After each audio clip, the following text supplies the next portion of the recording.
State of the Sun Devils with Jeremy Schnell, Jesse Morrison, and Mitch Bareldes, an Arizona Sports podcast. Hello and welcome into Mountain America Stadium after an Arizona State loss to Colorado 27-24 alongside Jesse Morrison. I'm Jeremy Schnell. This is State of the Sun Devils post-game edition. Jesse, at least I was right about, Colorado's defense not being very good, but for some reason we were wrong on all accounts on what was going to happen in this game. Yeah, this was not a high-scoring game. I thought there would be a lot of points in this game, like 48-42. I predicted 56-31. That did not happen in this one. Like a lot of the offense, on both sides were a little constipated.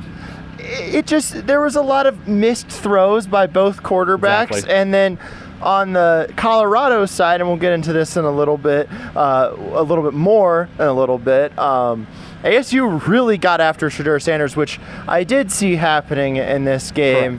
And that really, I think, halted Colorado's offense from doing very much. But yeah, another loss for ASU, 1-5 on the season.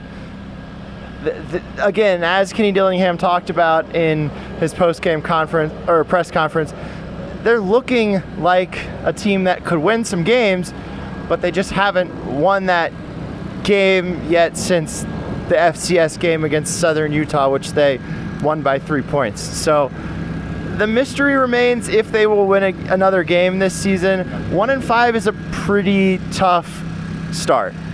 It's one of the worst starts in ASU history, but there were some positives to take away from today. And like you said, we'll get to how Shedeur Sanders played today in a second.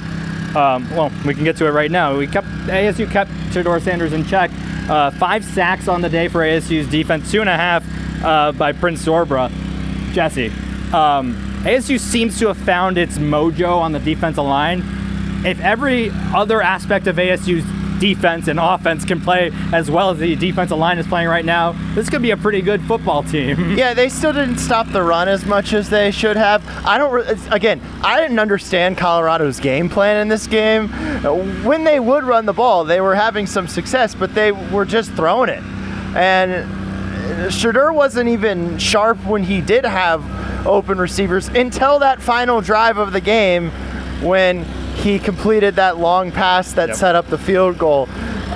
So, again, I don't really know. I think Colorado would have had a lot more success if they had focused more on the running game, but they didn't, and ASU's defensive line, which finally, after I don't know how many years of just ASU fans and media members just being like, where's the pass rush of this team?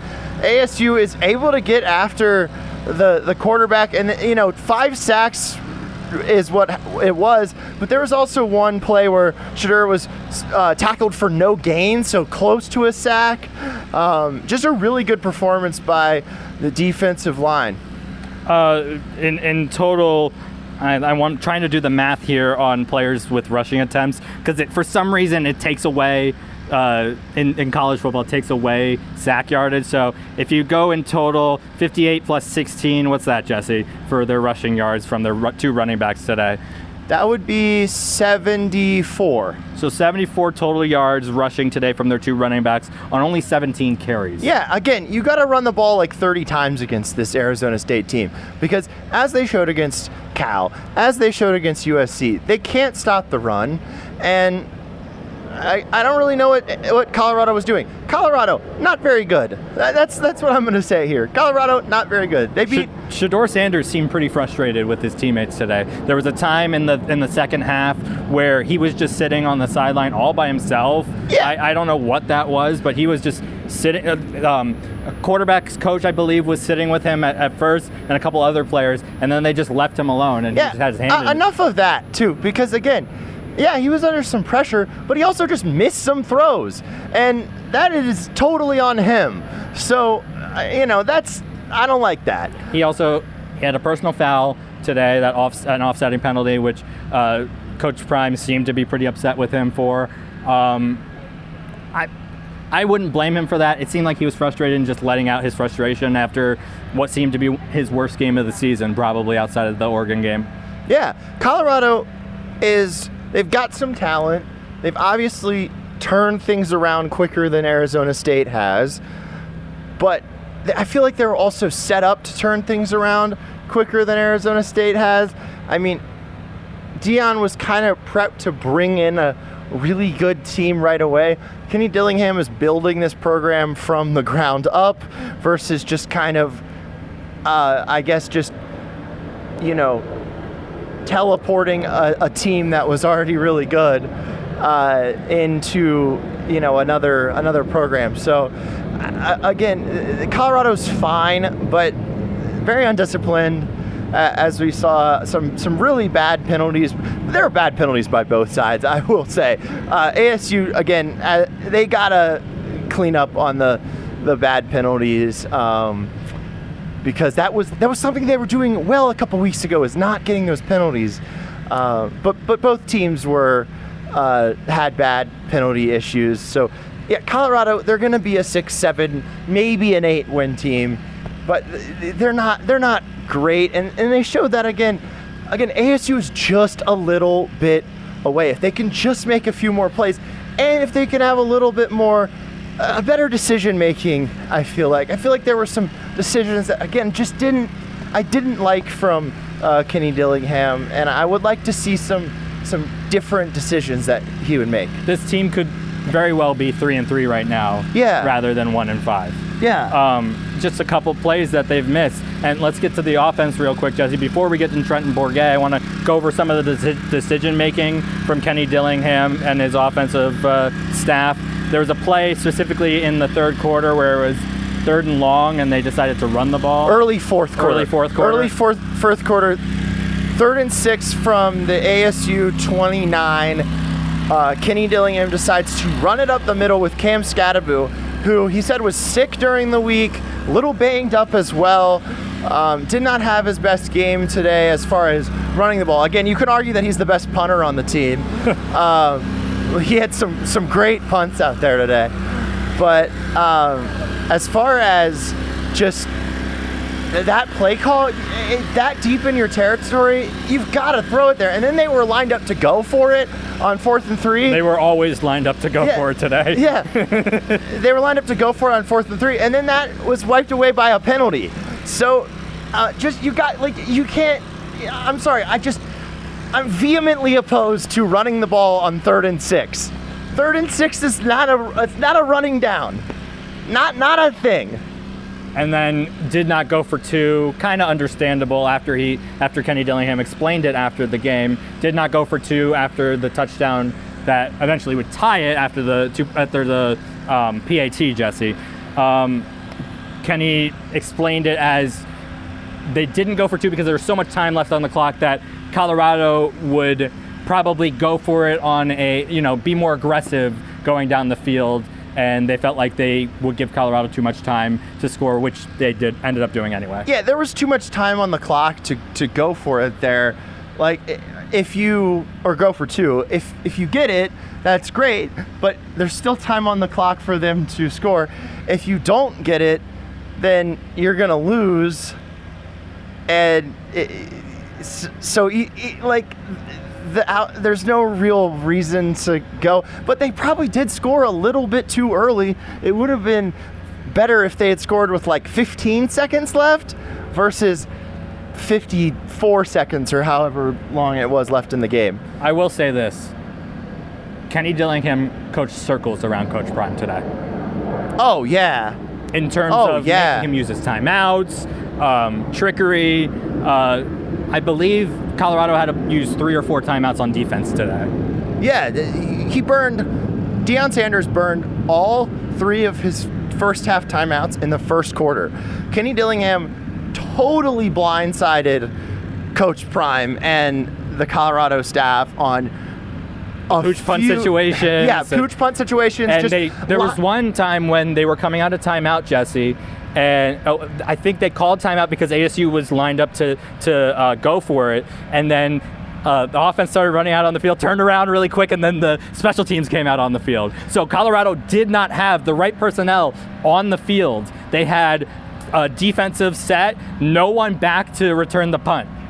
Yeah. And so special teams-wise, ASU totally outplayed Colorado and today. some of the offensive, besides the punt return. some of the offensive formations as well that ASU ran, like the touchdown with Trenton Bourget in the first and the first touchdown on the first drive. They ran that play again eventually too. Yeah, or they lined up like that again. Yeah, too. which like no one would expect that to happen, and it doesn't look like something that's going to work. To kind of visualize it, it's hard to explain, but basically there was just the center in front of Trenton Bourget. Let's just explain that the other players were kind of spread out wide, and then Trenton ran it forward, and it just kind of catches you off guard. I feel like it should be an easy play to stop because not too many blockers for Trenton, but it works because it's kind of like, oh, what is this? Where do I go? What do I do?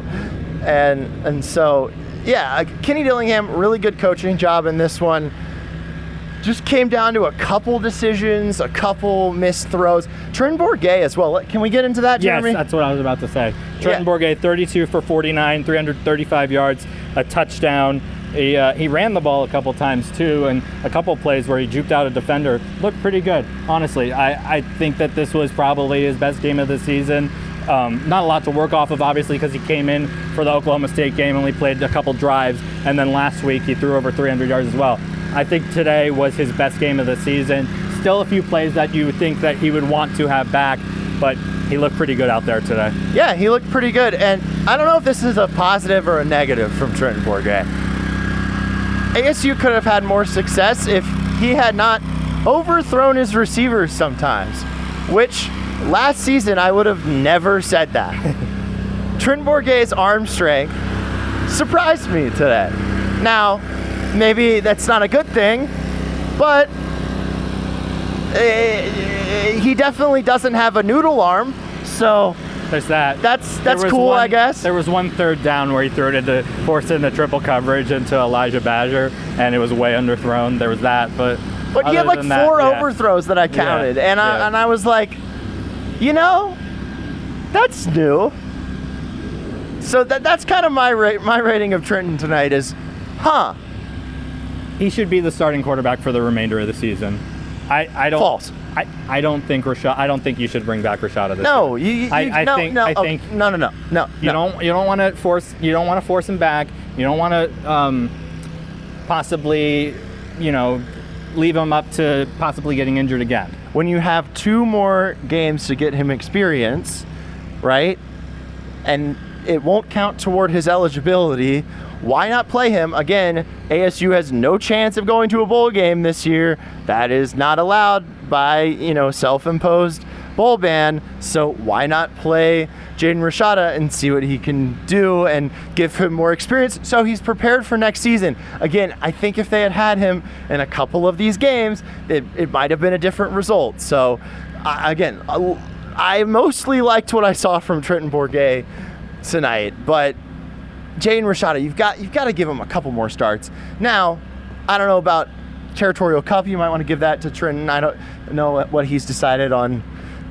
He might not come back next year. He could transfer. He could just decide that he's done with football. Like, who knows? So, I might give him that start. Try to give him a kind of a revenge game from last year when he lost, but played well. Schedule doesn't get easier. No. It doesn't. Washington's next. Obviously, they have a bye week this coming week. And then they go to Washington. They'll probably be ranked in the top 5, I would think, at that point. Then Washington State comes here, who lost to UCLA today. So they got their first loss of the season. And then you go to Utah, go to UCLA. Oregon comes here, Territorial Cup. Do they get another win? They beat U of A. That's it. But U of A, I don't know what is currently happening. But as at the time we were recording this podcast, U of A is beating USC. Is beating USC. Yes, it was like 17-0 last time I checked. So who knows? U of A, very streaky team. They're a lot better than maybe we think they are, or other people think they are. Right now, 17-7. U of A leads. 7:20 left in the second quarter. Yeah. I mean, it could totally just flip-flop and go the other way. USC is very capable of scoring a lot of points. Oh, can I add one more thing before we get out of here? Yes. The tackle by Jordan Clark on the tight end that was 5 inches taller than him and 20 pounds more than him. Where he picked him up? And literally planted him into the ground was fantastic. Can I put it right here? Hello.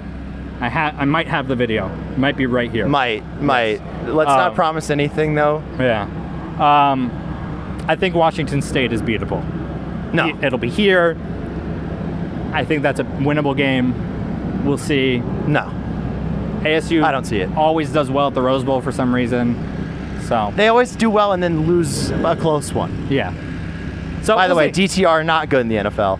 Hate to break it to him. What's wrong? Wow. He didn't have a good game. He should still start over Deshaun Watson, but any hashtag League Devils? Other reason. Any hashtag League Devils to look out for tomorrow? Today? I mean, always, unless they're on a bye week, which I don't think they are. Look out for Lawrence Guy and Brandon Ayuk. I think the Patriots might be on a bye week, but always Brandon Ayuk. He's having a great year. Anyway, that's going to do it for this edition of State of the Sun Devils. Thank you so much for listening. You can find this podcast wherever you get your podcasts and on the Arizona Sports YouTube channel. Wave, Jesse, say hi. Yep. If you feel like you're missing out right now by listening to this podcast, you can go to the Arizona Sports YouTube channel and watch it as well. You can also follow us on Twitter and Instagram and Facebook. All of our Twitter, Facebook, and Instagram handles are at AZ Sports Devils. Very easy. At AZ Sports Devils. Super easy to find. Jesse does a great job. Mitch does a great job. I feel like I help a little bit. But do a good job. Yeah, thank you. Appreciate it. So you can find that. Jesse is going to write a recap article from this game. You can find that on ArizonaSports.com and the Arizona Sports app. Jesse, thank you so much for hanging out with me. For everyone that helps put this podcast together, including Mitch Ferraldis, what do you want? I just wanted to say, if you're listening to the audio or if you're driving, stick to the audio only feed, please. We've never added that disclaimer, but that's probably a good thing to say. Our good friend Mitch Ferraldis will be with us in the midweek podcast in a couple weeks. I think we'll probably take this week off. Bye week. I'm gonna be out of town, so we'll take this week off because I'm going to more college football. I'm going out of town to go to a college football game. Yeah. I don't really know why. Like, this would be a great week for me to just not go to college football, but I am. So there you go. Anyway, that's gonna do it. Thank you so much for listening. For Jesse Morrison, I'm Jeremy Schnell. We'll talk to you in a couple weeks.